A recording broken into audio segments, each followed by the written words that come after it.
मुखम करोति वातलं पंगुलं हयेतिं जत्कृपातमहं वन्दे परमानन्दं माधवं सुदोषितैनं श्रीकृष्णं। আমরা গত ক্লাসে শ্রবণ করলাম মহাপ্রভু কিভাবে জীবকে উদ্ধার করতেন, সাক্ষাৎ দর্শন, আবেশ আর আবির্ভাব, তিন প্রকারের। তার দৃষ্টান্ত আমরা শ্রবণ করলাম। আবিষ্ট হলেন, কার মধ্যে আবিষ্ট হয়েছিলেন? অকুল ব্রহ্মচারী। আবির্ভাব হলেন প্রদ্যুম্ন ব্রহ্মচারী, নাম ছিল নৃসিংহানন্দ। তারপরে কত শ্লোক পড়া হলো? 74। তবে শিবানন্দ ভোগ সামগ্রী আইল পাকের নাম।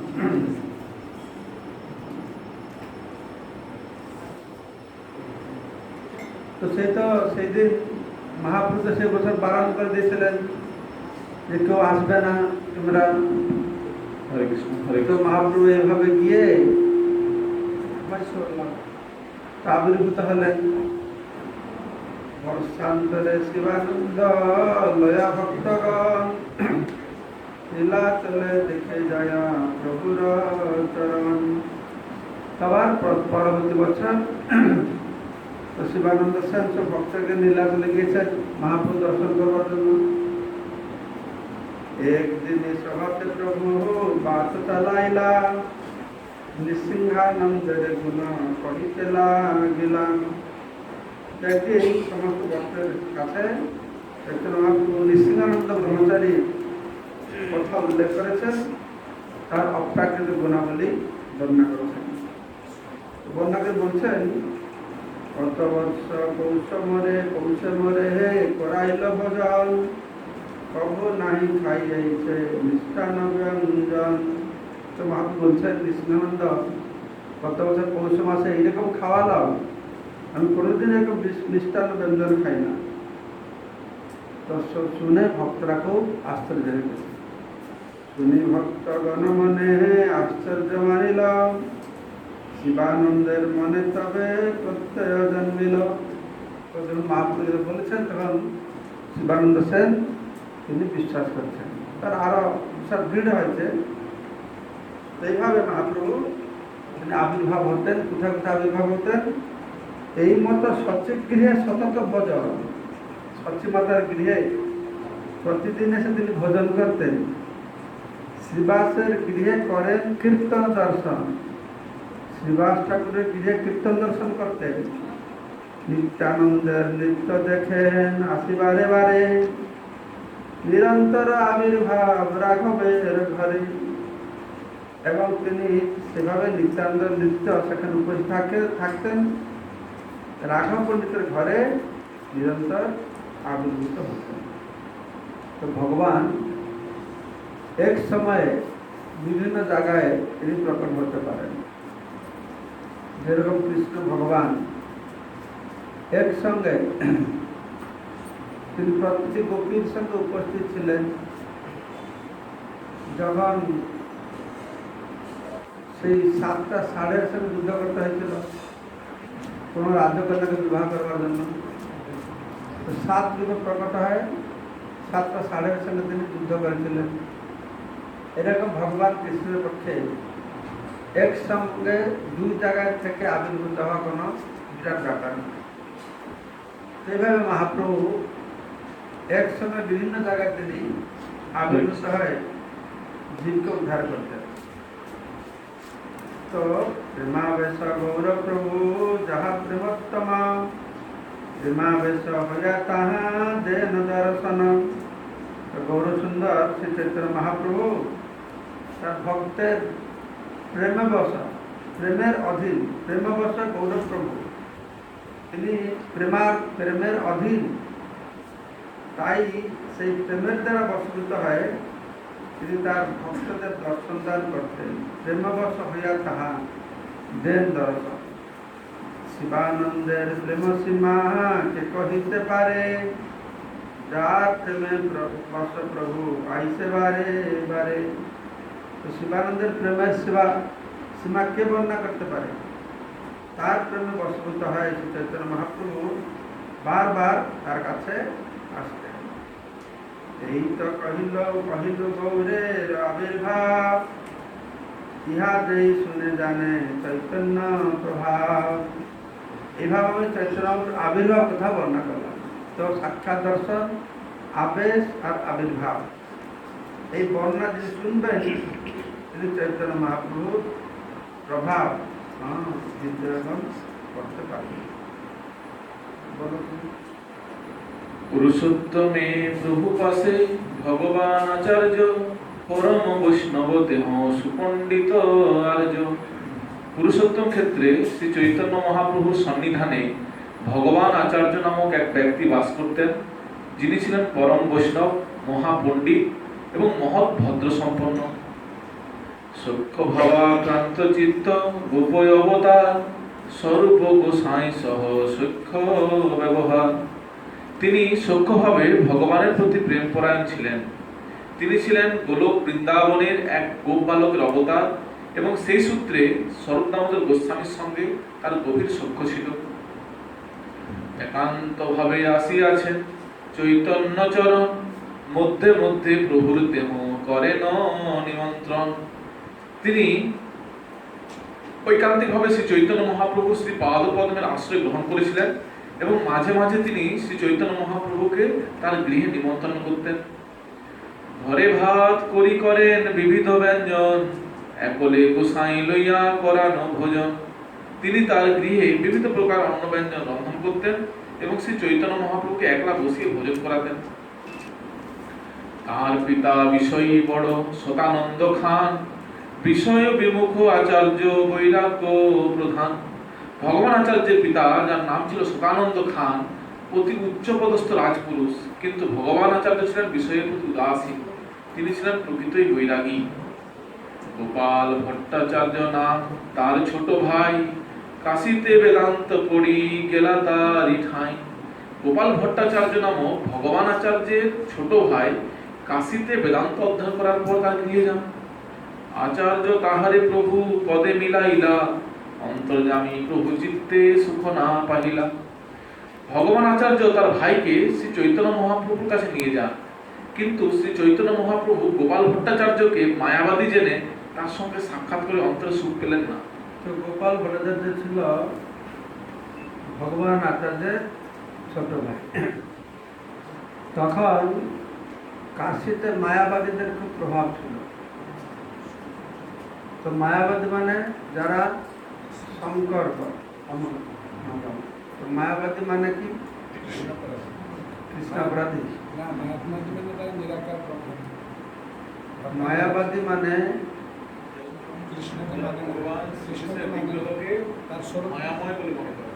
তারা বলে ভগবান নিরাকার, মানে নিরাকার ব্রহ্ম গুণের সংস্পর্শে এসে ভগবান হয়েছে, এই সাকার রূপ ধারণ করেছে, এগুলো মায়াবাদ। তাই তারা কৃষ্ণের লীলা, বিষ্ণু লীলা এগুলো মায়া বলে বলে। যদিও শঙ্করাচার্য বলছে নারায়ণ পরব্যক্তা, নারায়ণ মায়ার ঊর্ধ্বে, তো শঙ্করাচার্য ছিলেন শিবের অবতার। তাকে ভগবান কৃষ্ণ এই নির্দেশ দিয়ে পাঠিয়েছেন, তুমি যাও মায়াবাদ অসৎশাস্ত্রম প্রচ্ছন্ন বোধম উচ্ছতে, তুমি কলিযুগে ব্রাহ্মণ রূপে অবতীর্ণ হয়ে এই মায়াবাদ অসৎশাস্ত্র প্রচার করো, মত বিমুখান করো, মানুষকে আমার থেকে বিমুখ করে রাখো। তাহলে প্রশ্ন আসবে, কেন ভগবান চাইছে? ভগবান তো সবসময় চাইবে জীবকে তার উন্মুখী করবার জন্য, তো বিমুখ করবে কেন? না, ভগবান এটা করতে চাইছেন যে ভগবত ধামে যাওয়ার আগে এইটা মায়ার শেষ ফাঁস, ফাঁস মানে ফান, মায়ের শেষ ফান কি? মানুষকে এই মুখের লোভ দেখাবে, তুমি ভগবানের সঙ্গে এক হয়ে যাবে, তুমি ভগবান হয়ে যাবে। তো যারা এই প্রলোভনকে অতিক্রম করতে পারে, তারাই ভগবত ধামে যাবে। যারা এইখানে আটকে গেল তারা আটকে যাবে। কেননা ভগবান সঙ্গে এই যে প্রতিযোগিতা করবার প্রবণতা, ভোগ করবার প্রবণতা, তাকে বাদ দিয়ে তার জন্য আমরা এখানে এসেছি। তো ভগবান তো বিভিন্নভাবে পরীক্ষা করছেন, তো এইটাও একটা পরীক্ষা। তো যারা এই সন্ন্যাসীরা তারা কুচ্ছ সাধনা করে নিরাকার ব্রহ্মকে প্রাপ্ত হওয়ার জন্য। আর্য কুচ্ছন পরম পদম কথা, কুচ্ছ সাধনা করে পরম পদম প্রাপ্ত হয়, কিন্তু অত্যন্ত অধর নাত্রিত দৃশ্য অগ্রহ। ব্রহ্মা বলছেন আপনার চরণ কমলে তাদের আগ্রহ নাই, শ্রদ্ধা নাই, তাই তারা আগে সেখান থেকে পতিত হয়।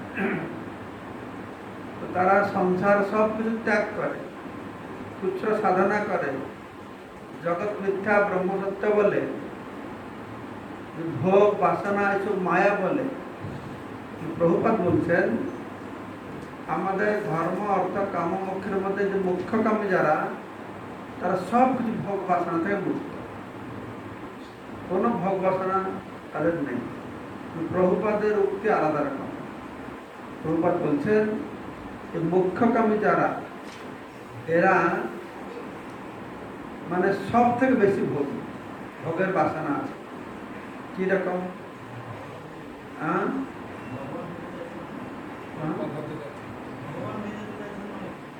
ভগবান হয়ে যেতে চাইছে। তারা চাই এই জগতের মানুষ এই অল্প একটুটুকু ভোগ করে, স্বর্গ গেলে একটু ভোগ হবে, সব থেকে ভালো ভগবান হয়ে যাবে। তার আর কোনো চিন্তা নেই, ভগবানের মতন ভোগ করতে পারবে। যদিও বাহ্যিকভাবে দেখা যাচ্ছে তার শুধু ত্যাগী, কিন্তু ভোগের চরম বাসনা, এটা কেন ভগবান মতন তারা ভোগ করতে চায়। তো সেরকম আছে, ব্রহ্ম সাযুজ্য আছে, ঈশ্বর সাযুজ্য আছে। যারা ব্রহ্মে লীন হয়ে যায় ব্রহ্মানন্দ পায়, যারা ভগবান শরীরে লীন হয়ে যায় তাদেরকে বলা হয় কি ঈশ্বর সাযুজ্য। ভগবান শরীরে কি ভগবানের ইন্দ্রের মাধ্যমে তারা আনন্দ পায়, ভোগ করে, তারা সেখানে তারা এই ঈশ্বর সাযুজ্য পায়। তো সেখানে সেবা বাসনা নেই, সেবা বাসনা নেই, ভোগের বাসনা। সেজন্য ভগবত ভক্ত মানে কি একমাত্র কৃষ্ণ সুখৈক তাৎপর্যময় সেবা, স্বসুখ বাসনা শূন্য, নিজের সুখের বাসনা নেই, মুক্তি বাসনা গন্ধ শূন্য, মুক্তি লাভ করবার বাসনার গন্ধও নেই। স্বসুখ বাসনা শূন্য, মুক্তি কামনা গন্ধ শূন্য, কৃষ্ণ সুখৈক তাৎপর্যময় সেবা। একমাত্র কৃষ্ণের সুখ আনন্দ, কৃষ্ণের সুখকে যে নিজের সুখ বলে মনে করে। মায়াবাদীরা ভগবানের সঙ্গে এক হয়, ভক্ত ভগবানের সঙ্গে এক হয়। ভগবান ভক্ত ভগবানের সঙ্গে কি ক্রিয়া হয়? ভগবানের আনন্দ হচ্ছে আমার আনন্দ, ভগবানের ইচ্ছা হচ্ছে আমার ইচ্ছা। এইভাবে ভক্ত ভগবানের সঙ্গে এক হয়। কিন্তু মায়াবীদের এক হওয়াটা এই আলাদা রকম। সেজন্য এখানে গোপাল আচার্য ভট্টাচার্য, ভগবানের ছোট ভাই, ও তো সেখানে মায়াবাদী সন্ন্যাসীদের সঙ্গে সেখানে পড়াশোনা করে এসেছে। তো সেই জন্য কাছে বেদান্ত পড়েছে। বেদান্ত যারা পড়ে, প্রভুপাদ তাদেরকে ব্যঙ্গ করে বলছে।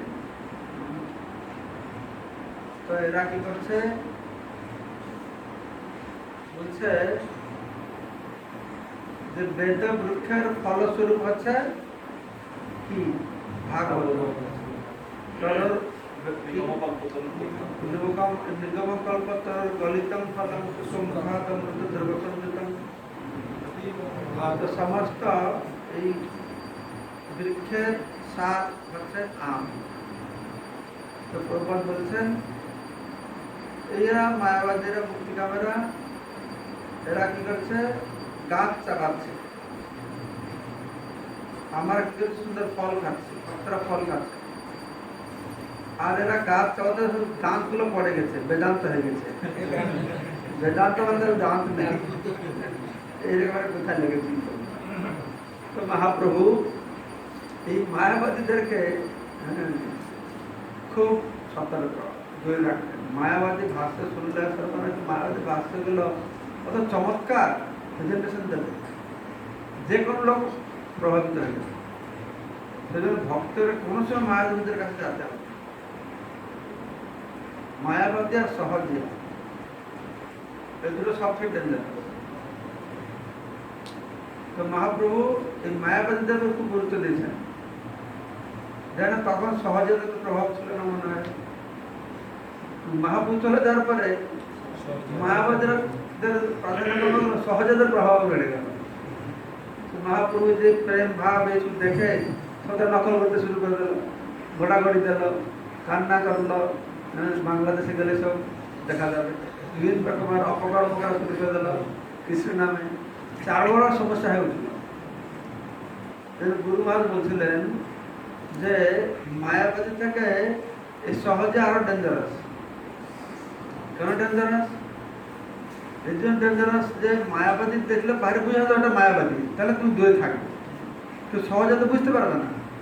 তো মনে হবে আরে পরম ভক্ত, এত সুন্দর ভাব, এত সুন্দর কথা, কান্না করছে। সেজন্যই মায়াবাদী থেকে সহজে আরো ডেঞ্জারাস। তো মহাপ্রভু এই গোপাল আচার্যকে দেখে অন্তর্যামী প্রভৃতিতে সুখ না পাইল, তিনি অন্তরে সুখ পাননি। কিন্তু গোপাল আচার্যকে তো ভগবান আচার্য নিয়ে এসেছেন, তাই মহাপ্রভু কি করছেন, আচার্য সম্বন্ধে বাধ্যে করে প্রীতি আভাস। তো যেহেতু এই গোবর্ধন আচার্যের ছোট ভাই,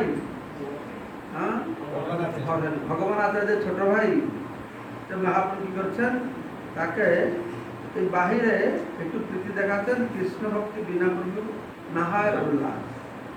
মহাপ্রভু উল্লাস হচ্ছে না, সে আনন্দ হচ্ছে না। গোপাল ভট্টাচার্যের ভগবান আচার্যের সম্পর্কিত বলে মহাপ্রভু কি করছেন, বাহ্যিকভাবে কিছু আনন্দ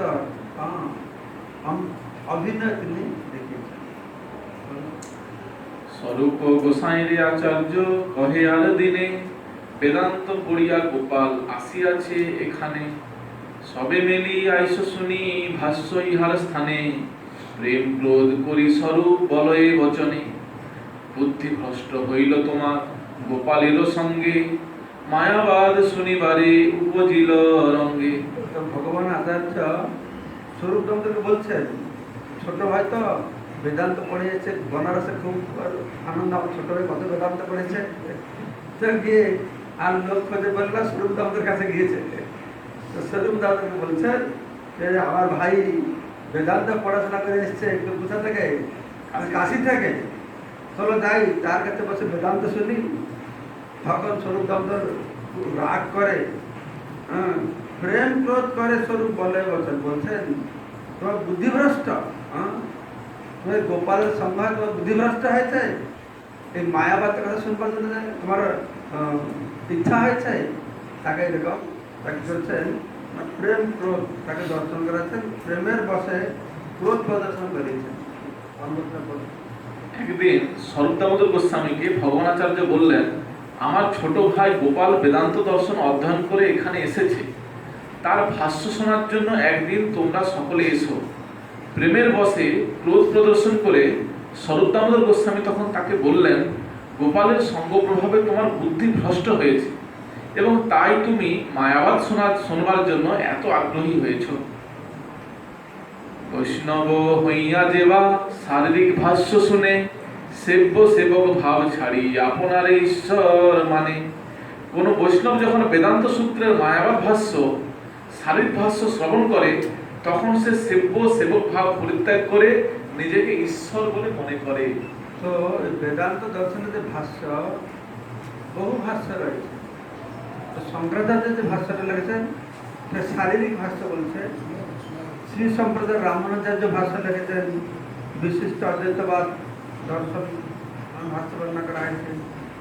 সেই রকম মাধ্বাচার্য পূর্ণপ্রজ্ঞ ভাষায় তিনি রামানুজাচার্য শ্রী ভাষ্য করেছেন, আর মাধ্বাচার্য পূর্ণপ্রজ্ঞ ভাষ্য করেছেন, শুদ্ধ অদ্বৈতবাদ প্রতিষ্ঠা করেছেন। আর কুমার সম্প্রদায়ের নিম্বার্কাচার্য তিনি পারিজাত সৌরভ ভাষ্য করেছেন, দ্বৈত অদ্বৈতবাদ প্রতিষ্ঠা করেছেন। রুদ্র সম্প্রদায় বিষ্ণু স্বামী তিনি সর্বজ্ঞ ভাষ্য করেছেন, শুদ্ধ অদ্বৈতবাদ তিনি প্রতিষ্ঠা করেছেন। এরকম বিভিন্ন আচার্যরা, চার সম্প্রদায়ের চার আচার্যরা ভাষ্য রচনা করেছেন। তো পরবর্তী সময়ে আমাদের এই সম্প্রদায়কে যথার্থ সম্প্রদায় বলে প্রতিষ্ঠা করবার জন্য বলদেব বিদ্যাভূষণ তিনি একটি ভাষ্য রচনা করেন, গোবিন্দ ভাষ্য তিনি রচনা করেছেন। ছিল ভক্তিবিনোদ ঠাকুর বলছেন যে মহাভাগবত বা কৃষ্ণের শ্রী পাদপদ্ম নিবেদিত আত্মা উত্তম ভক্তরা, যারা উত্তম স্তরে উন্নীত হয়েছে সেই ভক্তরা, মানে এই শারীরিক ভাষা অত ডেঞ্জারাস, সাধারণ মানুষের কি সমস্যা সৃষ্টি করবে। যারা মহাভাগবত উত্তম স্তরে উন্নীত হয়েছে, শারীরিক ভাষ্যের মায়াবাদ দর্শন শ্রবণ করার ফলে কখনো কখনো তাদের অধঃপতন হয়ে যায়। তাই সমস্ত বৈষ্ণবদের পক্ষে এই মায়াবাদী শারীরিক ভাষ্য কখনোই স্পর্শ করা উচিত না, সবসময় বলতেন। মহাভাগবত যে কৃষ্ণ প্রাণধন যার, মায়াবাদ শ্রবণে চিত্ত অবশ্য ফিরে তার। মায়াবাদ দর্শন এমনই বিভ্রান্তিজনক যে তা শ্রবণ করার ফলে কৃষ্ণগত প্রাণ মহাভাগবত পর্যন্ত কৃষ্ণভূত হয়ে পড়ে। আচার্য কহে আমা সবার কৃষ্ণনিষ্ঠ চিত্তে, আমা সবার মন ভাষ্য নারে ফিরাইতে। শরৎদামোদর গোস্বামীর প্রতিবাদ সত্ত্বেও ভগবান আচার্য বললেন, আমাদের সকলের চিত্ত শ্রীকৃষ্ণের শ্রী পাদপদ্মে ঐকান্তিক ভাবে আসক্ত, তাই শারীরিক ভাষ্য আমাদের মন পরিবর্তন করতে পারবে না। স্বরূপ কহে তথাপি মায়াবাদ শ্রবণে, চিত ব্রহ্ম মায়া মিথ্যা এই মাত্র শুনে। শরৎদামোদর গোস্বামী উত্তর দিলেন, তবুও মায়াবাদ দর্শন শ্রবণ করার ফলে মনে হয় যে ব্রহ্ম সত্য এবং জগৎ মিথ্যা, কিন্তু তার ফলে কোনো পারমার্থিক জ্ঞান লাভ হয় না। জীব জ্ঞান কল্পিত ঈশ্বরে সকল অজ্ঞান, যাহার শ্রবণে ভক্তের ফাটে মন প্রাণ। মায়াবাদী প্রতিপন্ন করতে চেষ্টা করে যে জীব কল্পনা এবং ঈশ্বর মায়ার অধীন, তা শ্রবণ করার ফলে দুঃখে ভক্তের মন এবং প্রাণ বিদীর্ণ হয়। তো প্রভুপাদ বলছেন, ছিল স্বরূপ দামোদর গোস্বামী ভগবান আচার্যকে বুঝাতে চেষ্টা করেছিলেন যে শ্রীকৃষ্ণের সেবায় ঐকান্তিকভাবে অনুরক্ত ভক্ত মায়াবাদ ভাষ্য শ্রবণ করার ফলে বিচলিত না হলেও এই ভাষ্যে এমনই ভগবত বিরোধী যে এই ভাষ্য তা শ্রবণ করার ফলে ভক্তের হৃদয়ে গভীরভাবে ব্যথিত হয়। এই যে বলছেন ভগবান আচার্য বলছে, না না, আমরা তো কৃষ্ণগত প্রাণ, আমাদের কোনো সমস্যা হবে না। তো তোমাদের হয়তো সমস্যা হবে না, তো সেই ভাষ্যতে কি হচ্ছে না, সবসময় চিত ব্রহ্ম মায়া মিথ্যা, জগৎ ব্রহ্ম সত্য জগৎ মিথ্যা, এই কথাই বলে। জীব কল্পিত, আরো তারা বলে কি ঈশ্বর হচ্ছে মায়ার অধীন। আমি শুনেছিলাম যে ব্রহ্ম নাকি সত্যগুণের স্পর্শে আসে ভগবান হয়, রজগুণের স্পর্শে আসে জীবাত্মা হয়, ব্রহ্মগুণের স্পর্শে আসে জড় বস্তু হয়। ব্রহ্মের এই ব্রহ্ম বিবর্তবাদ নাকি এটা হতে পারে। তো সেটা ভক্ত শুনলে খুব তার মন ব্যথিত হয়। মায়াবাদীরা বলে যে মায়া প্রসূত এই জগৎ মিথ্যা, প্রকৃতপক্ষে জীবের কোনো অস্তিত্ব নেই, রয়েছে কেবল এক জ্যোতিস্বরূপ ব্রহ্ম, নিরাকার ব্রহ্ম আছে, জীবের বলে কোনো অস্তিত্ব নেই। অধিকন্তু তারা বলে যে ভগবান জীবের কল্পনা মাত্র, যে ভগবান করছে না, জীবের একটা কল্পনা, এবং অজ্ঞানের বশবর্তী হয় জীব ভগবানের কথা চিন্তা করে। এবং ঈশ্বর যখন বহিরঙ্গ শক্তি মায়ার দ্বারা বিমোহিত হয় তখন তিনি জীবে পরিণত হয়ে যায়। এই জীবটা আসল নয়, তাই আমরা সব ভগবান ছিলাম, মায়ার সংস্পর্শে জীব হয়ে গেছি। আর মায়া মুক্ত হলে আবার কি হবো? ভগবান। ঈশ্বরের গীতা বলছে মামায় অংশ জীবনলোকে যোগভূত সনাতন। এই জন্য খুব সূক্ষ্ম পার্থক্য, খুব পার্থক্য রয়েছে আমার, বুঝা বড় মুশকিল। যেখানে বলা আছে যে যারা কৃষ্ণগত প্রাণ তারাও বিভ্রান্ত হবে, তাদেরও পতন হবে। সেটা আমিও মাঝে মাঝে অনুভব করি, আমরা কৃষ্ণগত প্রাণ নই, তবুও যখন বাড়িতে ছিলাম এইগুলো আমাদের কোনো জানা ছিল না। হ্যাঁ, জানা ছিল কৃষ্ণই ভগবান, রামই ভগবান, সেই সব কিছুই সেই। আমার তো তখন আর ভক্তরা দৃঢ় ছিল।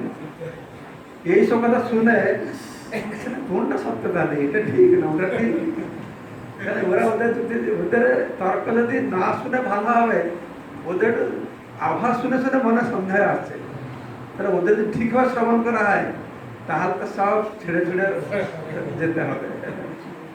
ঠিক এটা বলা আছে, আমরা নিজেই বুঝতে পারছি।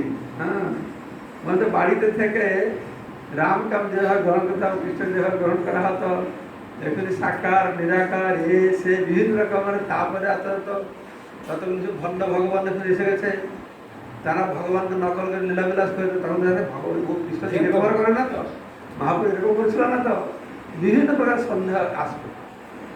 এটা মায়া কখন কখন মনের মধ্যে এই বিভিন্ন সন্দেহ সৃষ্টি করবে।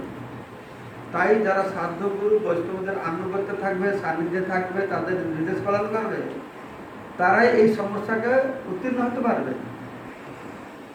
আমরা যে শাস্ত্র পড়ে ভগবানকে বুঝি, বিভ্রান্ত হবে। নায়ক আত্মপ্রবচন লব্ধ ন মেধয়া ন বহুনে সুতেন, বড় বড় প্রবচন দিয়ে আত্মার সম্পর্কে ভগবানকে পাওয়া যায় না। নায়ক আত্মপ্রবচন ন মেধয়া, মেধাবী বুদ্ধি দিয়ে ভগবানকে পাওয়া যায় না। না বহু না সুতরাং, বহু শাস্ত্র ঘেটে ভগবানকে পাওয়া যায় না। ভগবান যার প্রতি কৃপা করবে, সাধুগুরু বৈষ্ণব মধ্যে সে নিজেকে প্রকাশ করবে। আমরা বড় ভালো বক্তা হলে ভগবানকে পাওয়া যায় না। জমে বৈষ্ণব বৃন্দিতে কি তরুণ তরুণা, তিনি তার শরীরকে প্রকট করবে। নায়ক আত্মপ্রবচনের লভ্য, বই পড়ে অনেক ভালো বক্তা হতে পারে, যেমন নবদ্বীপে আছে, এখন আজকে জানি না, তাদের ক্লাস দেওয়া হয় সুখীর ভালো বক্তা হবে, আর তারা ভালো বক্তা হয় বাংলাদেশে গিয়ে বস্তা বস্তা টাকা নিয়ে আসে। হ্যাঁ, বস্তা টাকা নিয়ে আসে। বক্তা তাহলে হবে না, বক্তা হওয়া আর ভক্ত হওয়া দুটো আলাদা জিনিস। কিন্তু ভালো বক্তা নয়, কিন্তু নিষ্ঠাপর ভক্ত হতে পারে। সেই নিষ্ঠাপর ভক্তের দুটো যে কোনো কথা বলবে তাতে আমাদের হৃদয় স্পর্শ করে জীবন পরিবর্তন হবে। শতাং প্রসঙ্গান মহবিদ্য সংবিদ ভবন্ত হৃদয়কর্ণর সহায়ন কথা। সেই রকম যারা শুদ্ধ ভক্ত, তারা যা বলবে হৃদয় আর কর্ণকে রসে ভরবে। আর শুধু কথাকার বক্তা হলে শুধু কর্ণকে রসে ভরবে, হৃদয়কে ভরবে, তো কানটাকে রসে ভরবে। সেজন্য এখানে মায়াবাদী ভাষ্য শুনলে যে কত ডেঞ্জারাস, এটা আমরা ভালোভাবে বুঝতে পারছি। তাই বলা হচ্ছে ভগবত বিদ্বেষ অসুবিধার এই সমস্ত অপপ্রচার শুনলে ভক্তের হৃদয় গভীরভাবে ব্যথিত হয়, যেন তার মন প্রাণ ফেটে যায়। তাই তিনি বলছেন, যাহারা শ্রবণে ভক্তের হাটে মন প্রাণ, মন প্রাণ ফেটে যায়। লজ্জা ভয় পাইয়াচার্য মৌন হইলা, আর দিন গোপালের দেশে পাঠাইলা। স্বরূপ দামোদর গোস্বামীর মুখে সেই কথা শুনে ভগবান আচার্য অত্যন্ত লজ্জিত এবং ভীত হয়ে মৌন হলেন। তার পরের দিন তিনি গোপাল ভট্টাচার্যকে দেশে পাঠিয়ে দিলেন। একদিন আচার্য প্রভুরে কইলা নিমন্ত্রণ, ঘরে ভাত করি করে বিবিধ ব্যঞ্জন। একদিন ভগবান আচার্য শ্রী চৈতন্য মহাপ্রভুকে তার গৃহে প্রসাদ গ্রহণ করতে নিমন্ত্রণ করলেন এবং তিনি নিজে অন্ন ও বিবিধ ব্যঞ্জন রন্ধন করলেন। এখন আর একটা বিষয় আলোচনা আছে, গোপাল আচার্যের কথা এখানে শেষ। ছোট হরিদাসের বিষয়ে আলোচনা করা আছে। ঠিক আছে, বলো। ছোট হরিদাস নাম প্রভুর কীর্তনিয়া, তাহারে কহেন আচার্য ডাকিয়া নিয়া। মোর নামে শিখি মাহিতির ভগ্নি স্থানে গিয়া, শুক্ল চাউল এক মান আনহ মাগিয়া। ছোট হরিদাস নামক শ্রী চৈতন্য মহাপ্রভুর এক কীর্তনিয়া ভক্ত ছিলেন। ভগবান আচার্য তাকে ডেকে এনে বললেন, আমার নাম করে শিখি মাহিতির ভগ্নির কাছ থেকে এক মান সাদা চাল নিয়ে এসো। মাহিতির ভগ্নি সেই নাম মাধবী দেবী, বৃদ্ধা তপস্বিনী আর পরমা বৈষ্ণবী। শিখি মাহিতির ভগ্নির নাম ছিল মাধবী দেবী, তিনি ছিলেন বৃদ্ধা তপস্বিনী এবং একজন পরমা বৈষ্ণবী। প্রভু লেখা করে যারে রাধিকারগণ, জগতের মধ্যে পাত্র 3.5 জন। স্বরূপ গোসাই আর রায় রামানন্দ, শিখি মাহিতি 3 তার ভগিনী অর্ধজন। শ্রীচৈতন্য মহাপ্রভু তাকে শ্রীমতী রাধারানীর পার্শ্বদ রূপে স্বীকার করেছিলেন। এই জগতে তার কেবল 3.5 জন অন্তরঙ্গ ভক্ত ছিলেন। তারা হচ্ছেন স্বরূপ দামোদর গোস্বামী, রামানন্দ রায়, শিখি মাহিতি, এই 3 জন, এবং শিখি মাহিতির ভগ্নী অর্ধজন। তার ঠাই তন্ডুল মাগি আনিল হরিদাস, তন্ডুল দেখি আচার্যের অধিক উল্লাস। ছোট হরিদাস তার কাছ থেকে চাল ভিক্ষা করে আনলেন এবং তা দেখে ভগবান আচার্য অত্যন্ত আনন্দিত হলেন। স্নেহে রাধিল প্রভুর প্রিয় যে ব্যঞ্জন, দেউল প্রসাদ আদা চাকি লেম্বু সলবন। গভীর স্নেহে ভগবান আচার্য শ্রী চৈতন্য মহাপ্রভুর প্রিয় যে সমস্ত ব্যঞ্জন তা রান্না করলেন এবং সেই সঙ্গে শ্রী জগন্নাথ দেবের প্রসাদ এবং আদার চাকি, লবণ মিশ্রিত লেবু আদি হজমের সহায়ক বস্তু সংগ্রহ করলেন। দেউল মানে মন্দির, গুজরাটে মন্দিরকে দেউল বলে। মধ্যাহ্নে আসিয়া প্রভু ভোজনে বসিলা, সাল্লান্ন দেখি প্রভু আচার্যে পুছিলা। উত্তম অন্ন এত তন্ডুল কাহাতে পাইলা, আচার্য কহে মাধবী পাস মাগিয়া নিলা। মধ্যাহ্নে শ্রী চৈতন্য মহাপ্রভু ভগবান আচার্যের গৃহে এসে ভোজনে বসলেন এবং শালিধানের অন্ন দেখে তার প্রশংসা করে তিনি ভগবান আচার্যকে জিজ্ঞাসা করলেন যে এত উত্তম অন্ন কোথা থেকে সংগ্রহ করেছেন। ভগবান আচার্য তখন বললেন যে মাধবী দেবীর কাছ থেকে সেই চাল ভিক্ষা করে আনা হয়েছে। প্রভু কহে কোন যাই মাগিয়া আনিল, ছোট হরিদাসের নাম আচার্য কহিল। শ্রী চৈতন্য মহাপ্রভু তখন জিজ্ঞাসা করলেন যে কে গিয়ে সেই চাল ভিক্ষা করে নিয়ে এসেছে। তখন ভগবান আচার্য ছোট হরিদাসের নাম উল্লেখ করলেন। অন্ন প্রশংসিয়া প্রভু ভোজন করিলা, নিজ গৃহে আসি গোবিন্দের আজ্ঞা দিলা।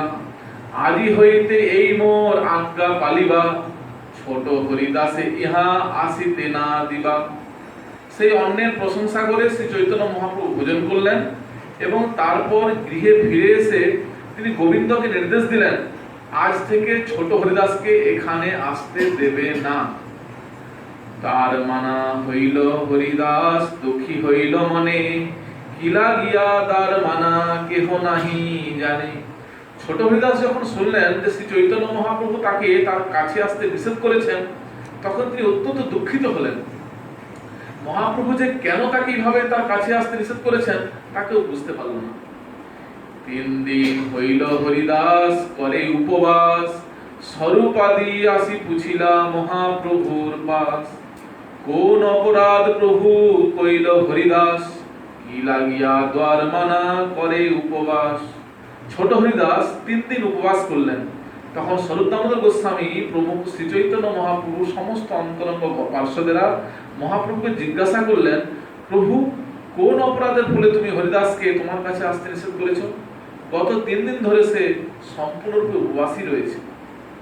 প্রভু কহে বৈরাগী করে প্রকৃতি সম্ভাষণ, দেখিতে না পারো আমি তাহার বদন।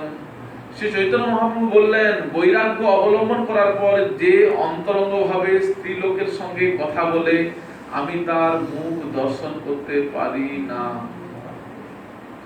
দুর্বার ইন্দ্রিয় করে বিষয় গ্রহণ, দারবী প্রকৃতি হরে মুনেরূপী মন।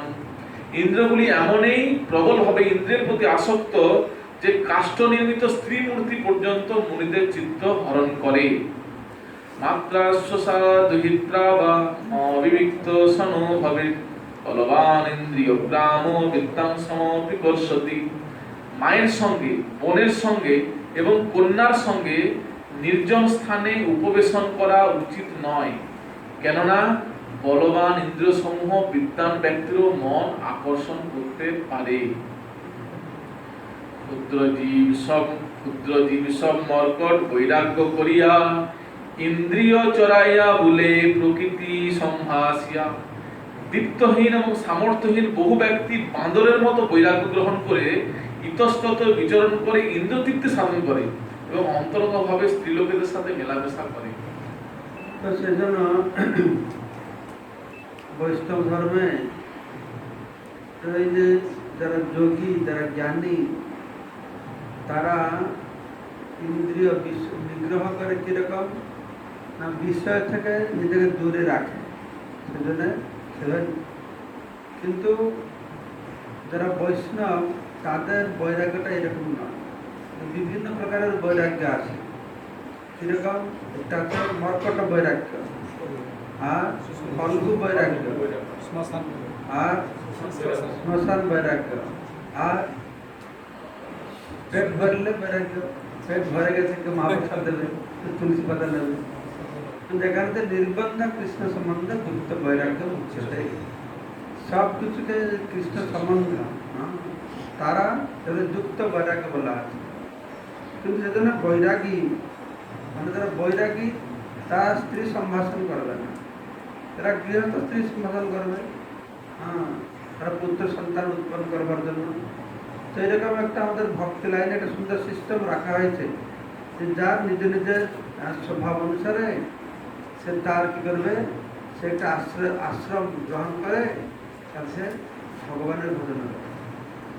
অনেক সে মনে করে হয়তো সন্ন্যাস নিয়ে গেলে ভগবান পাবে, তো সন্ন্যাস নেওয়াটা বা ভগবানকে পাওয়ার উপায় না। তাহলে ভগবানকে পাওয়ার উপায় আছে স্থানে স্থিতাং সুতিগতাং তনুবাং মনোবে যা প্রায়শই অজিত অজিত তৈস্ত্রলক্ষ্যাম। যে যে আশ্রমে থাকুক না কেন, সে আশ্রমে থেকে যথার্থ ভগবানের কথা শ্রবণ করছে কিনা, সেটা হচ্ছে মুখ্য জিনিস। আশ্রমটা মুখ্য নয়। কেউ তো সন্ন্যাস আশ্রম গ্রহণ করে ভগবান কথা শ্রবণ না করার ফল এইখানে থাকবে। কেউ গৃহস্থ হয়েও ভগবান কথা শ্রবণ করতে করতে সে ভগবান ধামে চলে যাবে।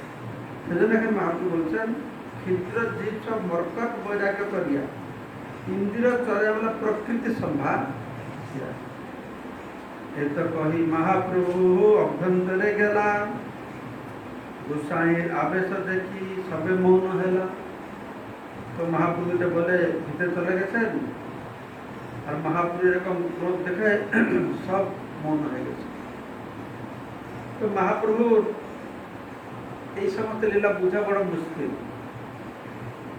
তো আর দিনে সবাই মিলি প্রভুর চরণে হরিদাস লাগি কিছু কয়লা নিবেদনে, আরেকদিন সবাই গিয়ে হরিদাস ঠাকুর নিবেদন করছেন, অল্প অপরাধ প্রভু করহ প্রসাদ, এবে শিক্ষা হইলে না করিবে অপরাধ। এটা ছোটখাটো একটা অপরাধ হয়েছে, ক্ষমা করে দেন। তো ও আর অপরাধ করবে না। প্রভু কহে মোর বশ নহে মোর মন, যে আমার মন আমার বশীভূত নাই।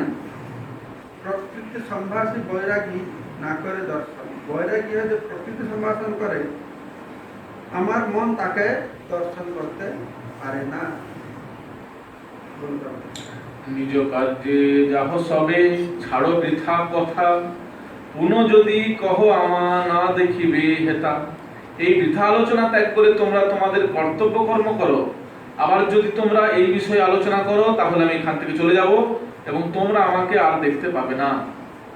এত শুনি সবে নিজ কর্ণে হস্ত দিয়া, নিজ নিজ কার্যে সবে গেল তো উঠিয়া। তা শুনে সমস্ত ভক্তরা কানে হাত দিয়ে সেখান থেকে উঠে তাদের কর্তব্য কর্ম সম্পাদন করতে গেল। মহাপ্রভু মধ্যাহ্ন করিতে চলি গেলা, বোঝানো না যায় এই মহাপ্রভুর লীলা। শ্রী চৈতন্য মহাপ্রভু তখন মধ্যাহ্ন করতে গেলেন, মহাপ্রভুর এই লীলা কেউ বুঝতে পারে না। আর দিনে সবে পরমানন্দ পুরী স্থানে, প্রভুকে প্রসন্ন করো কইলা নিবেদনে। তার পরের দিন সমস্ত ভক্তরা পরমানন্দ পুরীর কাছে শ্রী চৈতন্য মহাপ্রভুকে প্রসন্ন করতে অনুরোধ করলেন। তবে পুরী গোসাই একা প্রভু স্থানে আইলা, নমস্করি প্রভু তারে সম্ভ্রমে বসাইলা। তখন পরমানন্দ পুরী একা শ্রী চৈতন্য মহাপ্রভুর কাছে গেলেন। মহাপ্রভু তখন তাকে প্রণতি নিবেদন করে গভীর সম্মান সহকারে তাকে বসতে আসন দিলেন। উঠিলা কি আজ্ঞা, কেন হইল আগমন, হরিদাসে প্রসাদ লাগি কইলা নিবেদন।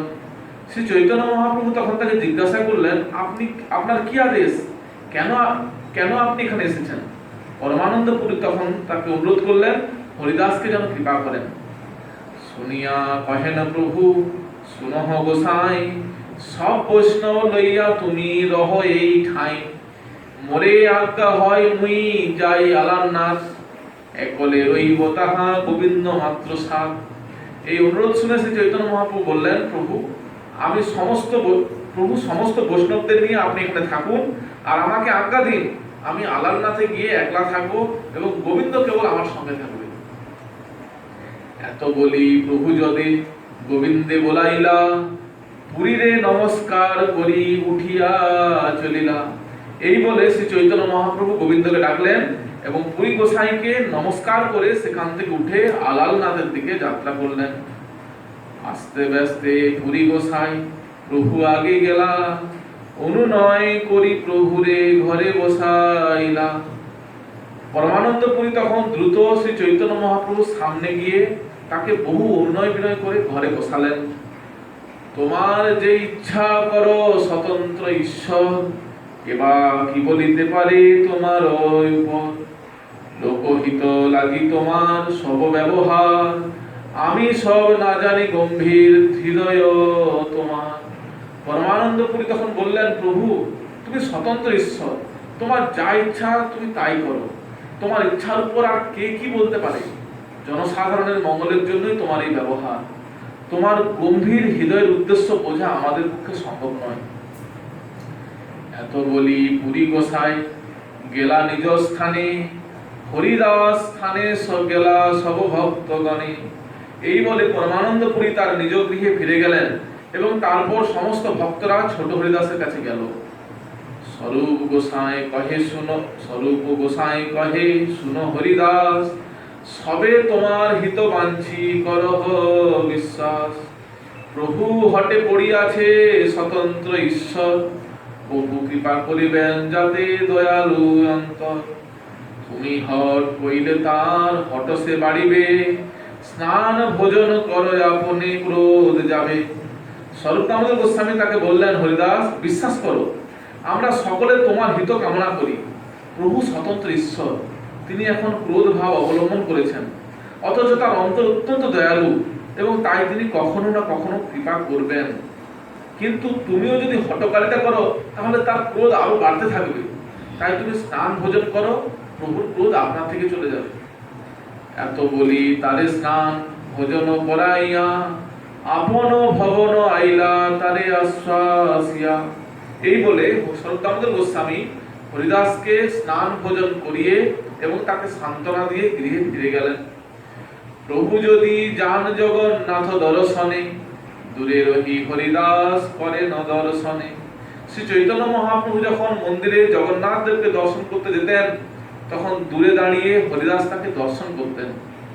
মহাপ্রভু কৃপা সিন্ধু কৃপালে বুঝিতে, প্রিয় ভক্তে দণ্ডে করেন ধর্ম বুঝাইতে। শ্রী চৈতন্য মহাপ্রভু করুণার সিন্ধু, তাকে কে বুঝতে পারে? তার প্রিয় ভক্তকে দণ্ড দান করে তিনি জনসাধারণকে ধর্ম সম্বন্ধে শিক্ষা দান করেন। দেখি ত্রাস উপজিল সব ভক্তগণে, স্বপ্নেহ ছাড়িল সবে স্ত্রী সম্ভাষণে। এই দৃষ্টান্ত দর্শন করে সমস্ত ভক্তদের হৃদয়ে ত্রাসের উদয় হলো এবং তারা স্বপ্নে পর্যন্ত স্ত্রী সম্ভাষণ বর্জন করলেন। এই মতো হরিদাসের 1 বৎসর গেল, তবে মহাপ্রভুর মনে প্রসাদ নহিল। এইভাবে ছোট হরিদাস 1 বৎসর কাল অতিবাহিত করলেন, কিন্তু তবুও শ্রী চৈতন্য মহাপ্রভুর মনে তার প্রতি কৃপার উদয় হলো না। রাত্রি অবশেষে প্রভুরে দণ্ডবত হইয়া প্রয়াগেতে গেল কারেহ কিছু না বলিয়া। তারপর একদিন রাত্রে ছোট হরিদাস শ্রী চৈতন্য মহাপ্রভুকে প্রণতি নিবেদন করে কাউকে কিছু না বলে প্রয়াগ অভিমুখে যাত্রা করলেন। প্রভু পদ প্রাপ্তি লাগি সংকল্প করিল, ত্রিবেণী প্রবেশ করি প্রাণ ছাড়িল। শ্রী চৈতন্য মহাপ্রভুর শ্রী পাদ পদ্মের আশ্রয় লাভ করার সংকল্প করে ছোট হরিদাস প্রয়াগে গঙ্গা, যমুনা এবং সরস্বতীর সঙ্গমস্থলে ত্রিবেণীর গভীর জলে প্রবেশ করে প্রাণ ত্যাগ করলেন। তো মহাপ্রভু অত্যন্ত কৃপালু, জগাই মাধাইকে উদ্ধার করলো অত বড় পাখি। এখানে ছোট হরিদাসের কি অপরাধ হয়েছে? অনেক অপরাধ হলো। মাধবী দেবী বয়স্ক একজন মহাপুরু, বয়স্কা নারী, মহাপুরুষ সেবার জন্য গোপাল আচার্য বলেছেন চাল নিয়ে এসছে, এটা কিছুই না। তাতে সমস্ত বৈষ্ণব বলছে না কিছু নয়, মহাপ্রভুকে বলছে। বৈষ্ণব তো শুনলাম, তারপরে পরমানন্দ পরি উনিও কে বলছেন। তো মহাপ্রভু এই জগৎবাসীকে শিক্ষা দেওয়ার জন্য লীলা করছেন, খুব এক্সট্রিম লীলা করেন। তো কেননা এত করার পরেও তারপরেও সহজিয়ারা এই সন্ন্যাস বেশ ধারণ করে তারা স্থির রাখা শুরু করেছেন। মহাপ্রভু যদি না করতেন তারা আর কত না করতেন। ভক্তেন্দ্র বলছেন পরবর্তী তার অনুগমরা যেরকম এইরকম না করে। মহাপুরুষ শিক্ষা খুব কঠোর শিক্ষা। সচী মাতা নবদ্বীপে ছিলেন, সবাইকে প্রেম দিচ্ছেন। তো শ্রীবাস ঠাকুর বলছেন সচী মাতাকে প্রেম দেবে না, না ওকে প্রেম দেবে না, বৈষ্ণব অপরাধ করেছ। তবু আবার বৈষ্ণব অপরাধ 10 মাস গর্ভে ধারণ করেছে, জগতের মাতা কার কাছে অপরাধ করেছে? না অদ্বৈত আচার্যের কাছে অপরাধ করেছে। কত বড় অপরাধ হয়েছে না? তো সবাই দৌড়েছে অদ্বৈত আচার্যের কাছে। অদ্বৈত আচার্য আপনি সসীমা আপনার চরণে অপরাধ করেছে, আপনি চরণ ধুলি দেন, তার সসীমাতা মাথায় নিলে তার অপরাধ মুক্ত হয়ে যাবে, কৃপা করুন। তো অদ্বৈত আচার্য মাথায় হাত বোঝারে তোমরা কি কথা বলছো? সেই সসীমাতা একদম পঞ্চমুখে তার মহিমা গান করছে, যে জগতের মাতা এই মহিমা গান করতে মূর্ছায় পড়ে গেছে। মূর্ছায় যখন পড়ে গেছে মহাপ্রভু সত্যমাতাকে বলছেন, আরে এই সুযোগ দাও, এমনি তোমার চরণ ঝোলা দেবে না, তার চরণ ঝোলা মাথা লাগাও। তার চরণ ঝোলা দিয়েছে, মাথা লাগে সঙ্গে পুরে বসে গেল। তার মা সত্যমার কি এত অপরাধ ছিল যে কিন্তু সন্ধির শক্তির মূর্ত বিগ্রহ ভগবানের ধারণ করে। আর কি অপরাধ হয়েছে?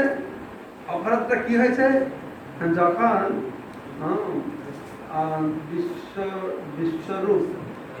বিশ্বরূপ যেতেন ভাগবত কথা শুনতে অদ্বৈতাচার্যের কাছে, তখন এই বিশ্বম্বর নিমাই তাকে ভাইকে ডাকতে যেত, তুমি আসো খাবার খাবে রাখতো। তো এই অদ্বৈতাচার্যের কাছে গিয়ে গিয়ে বিশ্বরূপ সন্ন্যাসিনী নিত। তো এরা ভয় পারলো কি সত্যমাতা কি বলছে, আবার বড় হয়তো করলো, আবার যাচ্ছে সেখানে। তখন রাগ করে সত্যমাতা বলছে এর নাম অদ্বৈত কে দিল, এর নম্বর দৈত্য, অদ্বৈত নাম খেয়ে দিল। এইটা জন্য মহাপ্রভু বলছে অদ্বৈত আচার্য চরণকমল অপরাধ করেছে, ও প্রেম পাবে না। ধামে মায়াপুর ধামে এমনি কার অপরাধ হয় না বলা আছে। মায়াপুর ধামে অর্থাৎ মার ক্ষেত্রে। তো মহাপ্রভু জগতে মানে ধর্ম প্রতিষ্ঠা করতে কত নিষ্ঠাবান ছিলেন না, একদম এক্সট্রিম দৃষ্টান্ত। ছোট হরিদাস ওনার অত্যন্ত প্রিয়। সে দেহত্যাগ করলো, প্রায় গিয়ে মহাপ্রভু লীলায় যোগদান করলো। তো ভক্তকে দিয়ে তিনি দৃষ্টান্ত স্থাপনা করেছেন, মানে কিভাবে প্রকৃতি সম্ভাষণ করা আমাদের খুব ডেঞ্জারাস। হ্যাঁ কি না? সবাই উপলব্ধি করছো? সবাই উপলব্ধি করতে পারছো? আমাদের তো আরো ডেঞ্জারাস, তাই না? প্রচার করতে হলে, করতে হলে মহাপ্রভু সন্ন্যাসী নিয়ে গেছিলেন, কোন চিন্তা নাই, মাতাজির কাছে যাবে না, দূর থেকে দর্শন করে, ওই সামনে আসবে না। আর তখনকার সন্ন্যাস ধর্ম তো একদম আরো কট্টর একদম। হ্যাঁ, আর এক্ষুনি তাহলে আমাদের কত না সতর্ক হতে হবে। সেই গৃহে সেই নামমাত্র ভক্তরা যায়, সেই ঘরে থাকতে হয়। সব গৃহস্থ বাড়িতে, মানে 60-70% গৃহস্থ বাড়িতেই থাকতে হয়। গ্রন্থ বিতরণ করতে যাও, কত মেয়েদের মহিলাদের সঙ্গে কথাবার্তা করতে হয়, দেখতে হয়, কথাবার্তা করতে হয়।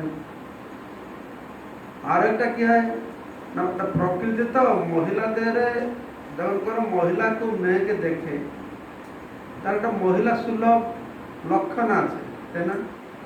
তাদের হাসি, তাদের তাকানো, তো ওটা একটা আমরা দেখি, বা তারা একটা ভালো কথা বলে, তো আমার যদি কথা বললে মানে তা আমাকে ভালোবাসে, মানে নট নেসেসারিলি ওরা আমাকে যে ভালোবাসে, তাদের দেখতে তার স্বভাবটাই সেরকম। তো ছেলেটা মনে করি আমাকে ভালোবেসে ফেলেছে, তো সে বুঝে না যে আমাকে, মহিলাদের মেয়েদের একটা মানে স্বভাব রয়েছে। হ্যাঁ, মহিলা সুলভ স্বভাবটাই আকর্ষণীয়। সেই জন্য মেয়েরাই সবার প্রিয়, তাই না? মহিলারা যাতে বাড়িতে 3-4টা ছেলে থাকবে, ওটা মেয়ে থাকবে, বাবার প্রিয়কে মেয়েটাকে ভালোবাসে, তাই না? বেশি মেয়েকেই ভালোবাসে। আচ্ছা, ওদের 3টে ভাই আছে, একটা বোন আছে, সবাই কাকে ভালোবাসে? বোনকে বেশি ভালোবাসে। তার বাড়িতে মাকে সব বেশি ভালোবাসে, আর মা থেকে বেশি ভালোবাসে কাকে? দিদিমাকে ভালোবাসে। সেই জন্য প্রকৃতির মধ্যে ভগবান একটা স্বভাব দিয়েছেন, সবাইকে সে আনন্দ দান করে। কিন্তু বৈরাগী যারা, তাদেরকে, এটা সংসার থেকে ছুটকারি, মানে কি দল ছুট হয়েছে। যারা বৈরাগী হয়েছে তাদের দল ছুট, মার মমতা, বোনের মমতা, হ্যাঁ, এইসব চলবে না। কোনো কোনো সময় দেখা যায় আমরা ভক্তরা এখানে এসে কারোর সাথে বোন পাতে, কারোর সাথে মামা পাতে, কারোর সাথে মাহা পাতে। আরে তো নিজের মা বোনকে বাদ দিয়ে আসবে, আর এখানে এসে ওরা মা বোন পাচ্ছে কি জন্য? সেই জন্য এখানে মনে হয় আমাদের জন্য আরো বিশেষ প্রয়োজন। আর আমরা তো এখানে বলে দিয়েছেন মহাপ্রভুদের ক্ষুদ্র জীব। হ্যাঁ, কি ওটা বলছে মহাপ্রভু, সুন্দর শব্দ এখানে ব্যবহার করছে,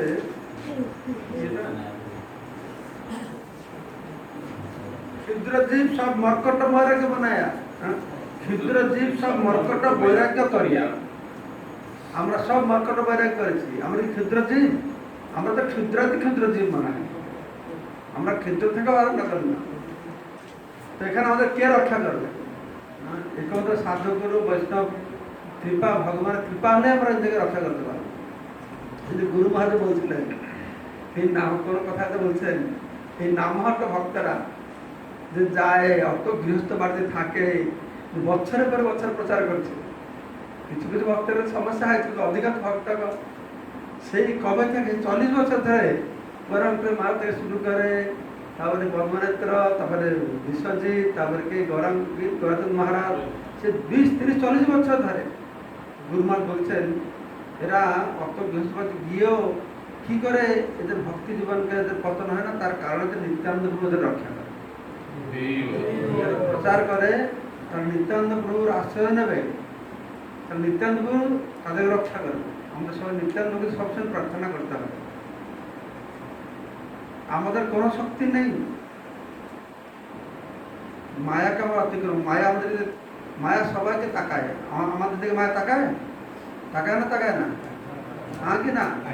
না না না, মায়াকে তাকাতে হবে না, মায়াকে তাকাতে হবে না। তার চেলা চামড়াদের তো আমাদের মায়া কি করবে? আমরা তো হ্যাঁ মায়াতে ডুবে আছি, একটু মাথা উঠাবো, হ্যাঁ টুক বসে যাবে। আমাদের কোনো শক্তি নেই, আমাদের ক্ষুদ্রাতি ক্ষুদ্র জীব। সেজন্য এই বৈরাগ্যের বাহাদুরি আমাদের থাকা উচিত নয়। মানে ব্রহ্মচারী, অনেক সময় অনেক ব্রহ্মচারী দেখে তারা গৃহস্থের খুব কটাক্ষ করে, গৃহস্থ সম্পর্কে বলে, সেগুলো আমাদের বলা উচিত নয়। মহিলাদের বিরুদ্ধে বলা উচিত নয়, গৃহস্থদের বিরুদ্ধে বলা উচিত নয়। আচ্ছা আপন প্রাণ বাঁচা, হ্যাঁ, নিজেকে রক্ষা করতে হবে। এই আচরণটা ভালো নেই, ওটা ভালো নেই, ও এই কোন কাজ যে কটূক্তি করা আমাদের ঠিক না। কেউ কেউ গৃহস্থ হয়েও আমাদের থেকে শতগুণে আনুগত্য সুখের বড় ভক্ত হতে পারে। কেউ কেউ মহিলা হয়েও আমাদের শতগুণে ভালো ভক্ত হতে পারে।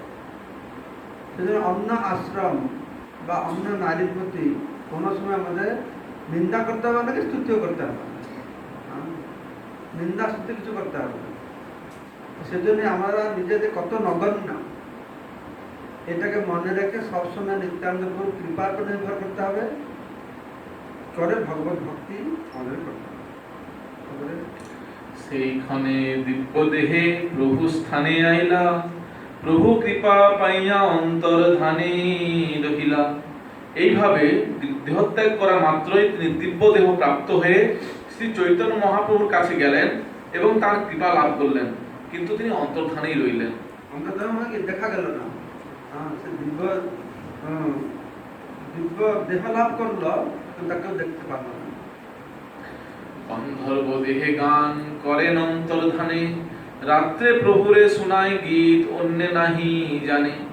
গন্ধর্বরূপ চিন্ময় দেহ প্রাপ্ত হয়ে ছোট হরিদাস সকলের দৃষ্টির অগোচরে রাত্রে শ্রী চৈতন্য মহাপ্রভুকে গান শোনাতেন। শ্রী চৈতন্য মহাপ্রভু ছাড়া অন্য আর কেউ সে কথা জানতেন না। একদিন মহাপ্রভু পুছিলা ভক্তগণে, হরিদাস কাহা তারে আনহ এখানে। একদিন শ্রী চৈতন্য মহাপ্রভু ভক্তদের জিজ্ঞেস করলেন, হরিদাস কোথায়, তাকে এখানে নিয়ে এসো। সবে কহে হরিদাস, বর্ষ পূর্ণ দিনে রাত্রে উঠি কাহা গেল কেহ নাহি জানে। সমস্ত ভক্তরা তখন বললেন, 1 বছর পূর্ণ হবার পর একদিন রাত্রে হরিদাস যে কোথায় চলে গেল তা কেউ জানে না। শুনি মহাপ্রভু ঈষৎ হাসিয়া রহিলা, সব ভক্তগণ মনে বিস্ময় হইলা। সে কথা শুনে শ্রী চৈতন্য মহাপ্রভু ঈষৎ হাসলেন এবং সমস্ত ভক্তরা তা দেখে অত্যন্ত বিস্মিত হলেন। একদিন জগদানন্দ স্বরূপ গোবিন্দ, কাশীশ্বর শঙ্কর দামোদর মুকুন্দ, সমুদ্র স্থানে গেলা সবে শুনে কত দূরে, হরিদাস গায়েন যেন ডাকি কণ্ঠস্বরে। একদিন জগদানন্দ স্বরূপ গোবিন্দ, কাশীশ্বর শঙ্কর দামোদর এবং মুকুন্দ সমুদ্রে স্নান করতে গিয়ে হরিদাসের গান শুনতে পেলেন। তাদের মনে হলো যেন বহু দূর থেকে হরিদাস তাদের ডাকলেন। মনুষ্য না দেখে মধুর গীত মাত্র শুনে, গোবিন্দাদি সবে মেলি কইল অনুমানে। বিষাদি খাইয়া হরিদাস আত্মঘাত কইল, সেই পাপে জানি ব্রহ্ম রাক্ষস হইল। তারা কাউকে দেখতে পেলেন না, কেবল মধুর সঙ্গীত শুনতে পেলেন। তখন গোবিন্দ আদি সকল অনুমান করলেন যে হরিদাস নিশ্চয়ই বিষ খেয়ে আত্মহত্যা করেছে এবং সেই পাপের ফলে এখন সে ব্রহ্ম রাক্ষস হয়েছে। তারা এরকম মনে করছে, তারা আসল না জানি তারা ভাবছে যে ব্রহ্ম রাক্ষস হয়ে গেছে, বিষ খেতে আত্মহত্যা করেছে। আকার না দেখি মাত্র শুনি তার গান, স্বরূপ কহেন এই মিথ্যা অনুমান। তারা বললেন, আমরা তাকে দেখতে পাচ্ছি না, কেবল তার গান শুনতে পাচ্ছি, তাই সে নিশ্চয়ই ব্রহ্ম রাক্ষস হয়েছে। স্বরূপ দামোদর গোস্বামী তখন তার প্রতিবাদ করে বললেন, তোমাদের এই অনুমান মিথ্যা। আজন্ম কৃষ্ণ কীর্তন প্রভুর সেবন, প্রভু কৃপা পাত্র আর ক্ষেত্রের মরণ। দুর্গতি না হয় তার সদ্গতি সে হয়, প্রভু ভঙ্গিয়েই পাছে জানিবা নিশ্চয়। ছোট হরিদাস জন্মাবধি কৃষ্ণ নাম কীর্তন করেছে, মহাপ্রভুর সেবা করেছে, সে মহাপ্রভুর অত্যন্ত কৃপার পাত্র আর পবিত্র স্থানে সে দেহত্যাগ করেছে। সুতরাং তার কখনো দুর্গতি হতে পারে না, সে অবশ্যই সদ্গতি প্রাপ্ত হয়েছে। এটি চৈতন্য মহাপ্রভুর লীলা। তোমরা বুঝতে পারবে, পরে তোমরা তা বুঝতে পারবে। প্রয়াগ হইতে এক বৈষ্ণব নবদ্বীপে আইল, হরিদাসের বার্তা দেহ সবারে কহিল। প্রয়াগ থেকে এক বৈষ্ণব নবদ্বীপে এলেন এবং তিনি ছোট হরিদাসের কথা সকলকে বললেন। জয়ছে সংকল্প জয়ছে ত্রিবেণী প্রবেশিল, শুনি শ্রীবাস আদির মনে বিস্ময় হইল। কিভাবে সংকল্প করে ছোট হরিদাস ত্রিবেণীর জলে প্রবেশ করেছিলেন সে কথা তিনি সকলকে বললেন এবং তা শুনে শ্রীবাস ঠাকুর প্রমুখ ভক্তরা অত্যন্ত বিস্মিত হলেন। বর্ষান্তরে শিবানন্দ সব ভক্ত লইয়া প্রভুরে মিলিলা আসি আনন্দিত হইয়া। বর্ষার শেষে শিবানন্দ সেন সমস্ত ভক্তদের নিয়ে আনন্দিত চিত্তে জগন্নাথ পুরীতে শ্রী চৈতন্য মহাপ্রভুর সঙ্গে সাক্ষাৎ করতে এলেন। হরিদাস কাহা যদি শ্রীবাস পুছিলা, সকর্ম ফল ভুক্তমান প্রভু উত্তর দিলা। শ্রীবাস ঠাকুর যখন চৈতন্য মহাপ্রভু জিজ্ঞেস করলেন ছোট হরিদাস কোথায়, তখন মহাপ্রভু উত্তর দিলেন মানুষ তার কর্মের ফল ভোগ করে। তবে শ্রীবাস তার বৃত্তান্ত কহিল, জৈছে সংকল্প জৈছে ত্রিবেণী প্রবেশিল। তখন শ্রীবাস ঠাকুর ছোট হরিদাসের সংকল্প এবং কিভাবে তিনি ত্রিবেণীর জলে প্রবেশ করে দেহত্যাগ করেছেন সেসব বৃত্তান্ত শোনালেন। শুনি প্রভু হাসি কহে সুপ্রসন্ন চিত্ত, প্রকৃতি দর্শন কইলে এই প্রায়শ্চিত্ত। সেই বর্ণনা শুনে প্রসন্ন চিত্রে ঈষৎ হেসে শ্রী চৈতন্য মহাপ্রভু বললেন, ইন্দ্রিয় সুখ ভোগের বাসনা নিয়ে কেউ যদি স্ত্রী রূপ দর্শন করে তাহলে এইটি তার প্রায়শ্চিত্ত। স্বরূপাদি মিলিতবে বিচার করিলা, ত্রিবেণী প্রভাবে হরিদাস প্রভু পদ পাইলা। তখন স্বরূপ দামোদর গোস্বামী প্রমুখ সমস্ত ভক্তরা বিচার করলেন যে হরিদাস যেহেতু ত্রিবেণীতে দেহত্যাগ করেছে, তাই সে শ্রী চৈতন্য মহাপ্রভুর শ্রীপাদ পদ্মের আশ্রয় লাভ করেছে। এই মতো লীলা করে সচির নন্দন, যাহা শুনি ভক্তগণের জুড়াই কর্ণমন। এইভাবে সচিনন্দন শ্রী গৌর হরি তার লীলাবিলাস করেছিলেন, যা শুনে শুদ্ধ ভক্তদের কর্ণ এবং মন অত্যন্ত আনন্দিত হয়। আপন কারুণ্য লোকে বৈরাগ্য শিক্ষণ, সভক্তেরও গাঢ় অনুরাগ প্রকটীকরণ। এই ঘটনার মাধ্যমে শ্রী চৈতন্য মহাপ্রভু তার কারুণ্য প্রকাশ করেছিলেন, মানুষকে বৈরাগ্য শিক্ষা দিয়েছিলেন এবং তার প্রতি তার ভক্তের গভীর অনুরাগ প্রকট করেছিলেন। তীর্থের মহিমা নিজ ভক্তে আত্মসাৎ, এক লীলায় করেন প্রভু কার্য ৫-৭। এই লীলার মাধ্যমে তিনি তীর্থের মহিমা প্রদর্শন করেছিলেন এবং তার ভক্তকে তিনি কিভাবে আত্মসাৎ করেন তা প্রদর্শন করেছিলেন। এইভাবে ভগবান তার একটি লীলার মাধ্যমে ৫-৭টি কার্য সম্পাদন করেন। মধুর চৈতন্য লীলা সমুদ্র গম্ভীর, লোকে নাহি বুঝে বুঝে যেই ভক্ত ধীর। শ্রী চৈতন্য মহাপ্রভুর লীলা অমৃতের মতো মধুর এবং সমুদ্রের মতো গম্ভীর। সাধারণ মানুষ সেই লীলার মহিমা বুঝতে পারে না, ধীর ভক্তরাই কেবল তা বুঝতে পারে। বিশ্বাস করিয়া শুনো চৈতন্য চরিত, তর্ক না করিহ তর্কে হবে বিপরীত। দয়া করে বিশ্বাস সহকারে শ্রী চৈতন্য মহাপ্রভু লীলা শ্রবণ করুন, তর্ক করবেন না, তর্ক করলে তার ফল বিপরীত হবে। শ্রীরূপ রঘুনাথ পদে যার আস, চৈতন্য চরিতামৃত কহে কৃষ্ণদাস। শ্রী রূপ গোস্বামী এবং শ্রী রঘুনাথ দাস গোস্বামীর শ্রীপাদ পদ্মে আমার প্রণতি নিবেদন করে এবং তাদের কৃপা প্রার্থনা করে তাদের পদাঙ্ক অনুসরণ পূর্বক আমি কৃষ্ণদাস শ্রী চৈতন্য চরিতামৃত বর্ণনা করেছি। তো মহাপ্রভু এটা শিক্ষা দিচ্ছেন, শুনি প্রভু হাসি কহে সুপ্রসন্ন চিত্ত, প্রকৃতি দর্শন করলে এই প্রায়শ্চিত্ত। তো বৈরাগীদের প্রকৃতি সম্ভাষণে এই হচ্ছে প্রায়শ্চিত্ত। দর্শন করলে প্রায়শ্চিত্ত, সম্ভাষণ করলে প্রায়শ্চিত্ত হয়, তাহলে আরো কিছুক্ষণ আর কি প্রায়শ্চিত্ত হবে। আমাদের ইস্কনে শুরুতে একজন মহারাজ ছিলেন, তিনি সুন্দর গান গাইতেন, এই গঞ্জামের মতো বিষ্ণুজন মহারাজ। তিনি এইটা পড়ে যে প্রভুপদ বলছেন, জানা ওনার জীবনে কি সমস্যা হয়েছিল। তো প্রভুপদ বলছেন, হ্যাঁ সন্ন্যাসের যেরকম সমস্যা হয় প্রায়শ্চিত্ত লেখা হয়েছে, মহাপ্রভু বলেছেন, কিন্তু তুমি হরিদাস না, আমি মহাপ্রভু নাই, সে আমাদের এরকম করা উচিত নয়। যাই পরে উনাকার খুঁজে পাওয়া যায়, তখন খুঁজে পাওয়া যায় না। এখানে তো ছিল ভক্তিজন ঠাকুর প্রভুপাদ কি শিক্ষা দিয়েছেন, শুনো মানুষের ভালো। এক নম্বর বলছেন, শ্রী চৈতন্য মহাপ্রভু যদিও পরম করুণাময় পরমেশ্বর ভগবান, তথাপি তিনি তার পার্শ্বদ ভক্ত ছোট্ট হরিদাসকে প্রকাশ্যভাবে ত্যাগ করেছিলেন।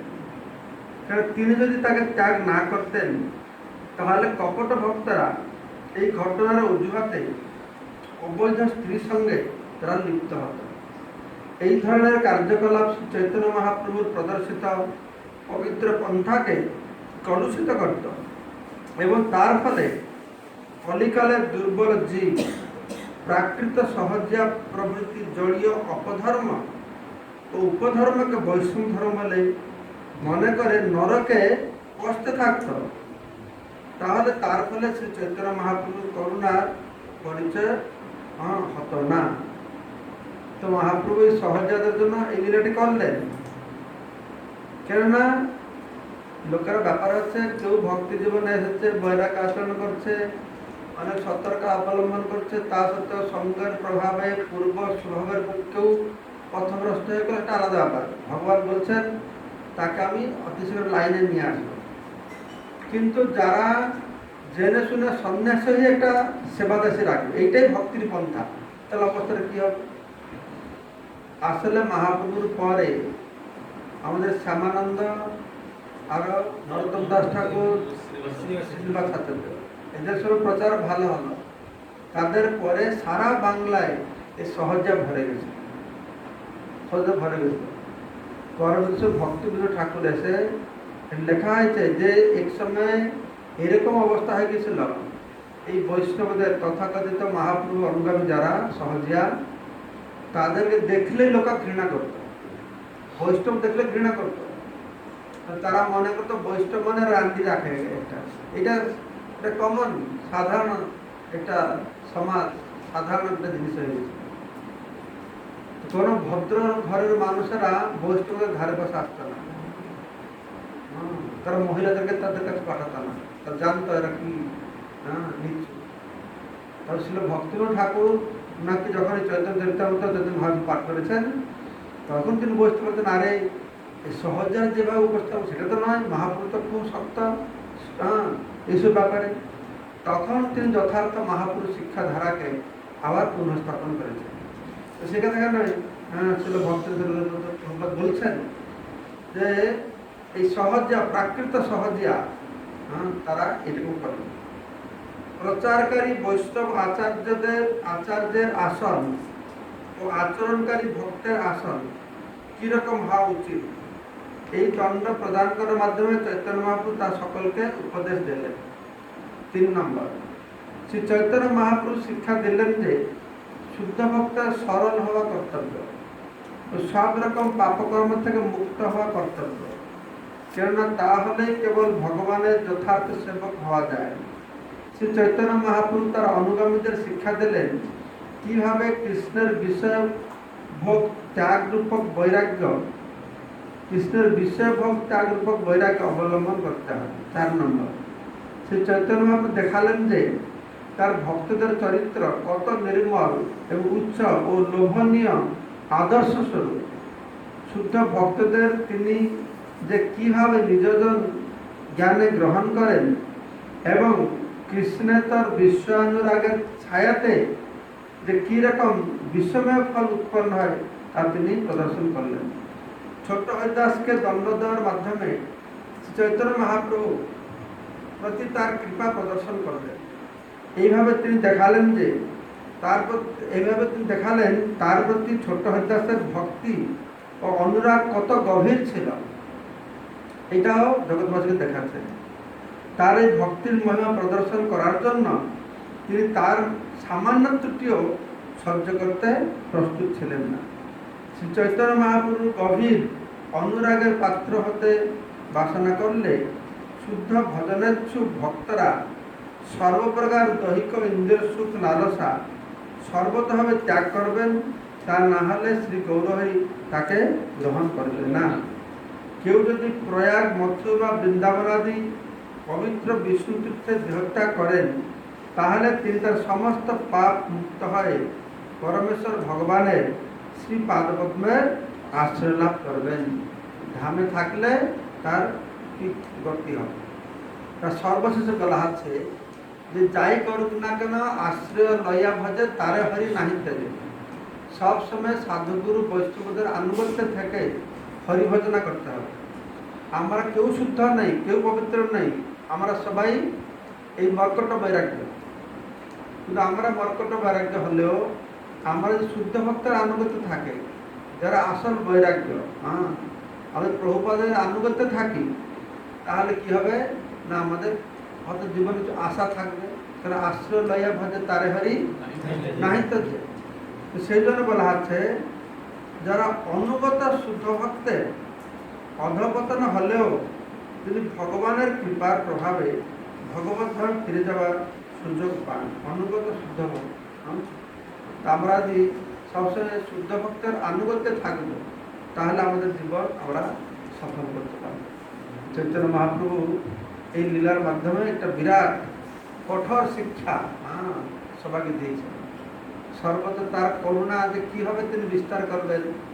জগাই মাধ্যমে তো পাপীকে উদ্ধার করলো, প্রেম দিল, কিন্তু ছোট হরিদাসকে আমাদের জন্য নিদর্শন রক্ষা করবার জন্য তাকে উদ্ধার করার একটা পন্থা, অনেক রকম পন্থা দেখিয়েছেন। তো সেই জন্য আমরা যত ক্ষুদ্র জীব, আমরা সাধন ভজন করতে এসেছি, কত প্রকারের সমস্যা দিয়ে আমাদের থাকতে হয়। ব্রহ্মচারী জীবনযাপন করতে সবাই এসেছে। আমাদের ইস্কন আমরা জীবনযাপন ব্রহ্মচারী সব প্রতিকূল না। আমাদের খাওয়া স্টাইলটা, ব্রহ্মচারী হলে থাকতে হলে কি হয়, সে খুব তাড়াতাড়ি ঘুমাবে, তাড়াতাড়ি ঘুম থেকে উঠবে, তেল মশলা খাবে না, গরিষ্ঠ খাদ্য, যেটা অন্তত ফিজিক্যালি ব্রহ্মচর্য রক্ষা করতে সুবিধা হবে। তা আমাদের তো প্রচার করতে গিয়ে যা খাওয়া দাওয়া হয়, যা ঘুমানো হয়, আমি দেখছি বিদ্যাহার ও বিহার সব কোনো কোনটাই হয় না। আহার ও বিহার সব অপোজিট হয়, তাই না? সব বিপরীত হয়। তা আমরা সাধুগুরু বৈষ্ণবদের নির্দেশ পালন করতে, মহাপুরুষ সেবা করতে যাচ্ছি। মহাপ্রভুর কাছে যেন আমরা প্রার্থনা করি, আমাদেরকে এই আশ্রম রক্ষা করে, তার আনুগত্য থেকে আমরা যেন তার সেবা করতে পারি। প্রভুপাদ কি এখানে রহিল গ্রন্থ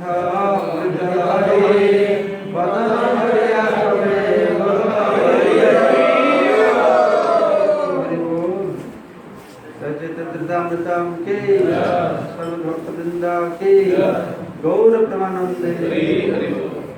जय श्री भक्ति पुरुषोत्तम साईं महाराज की।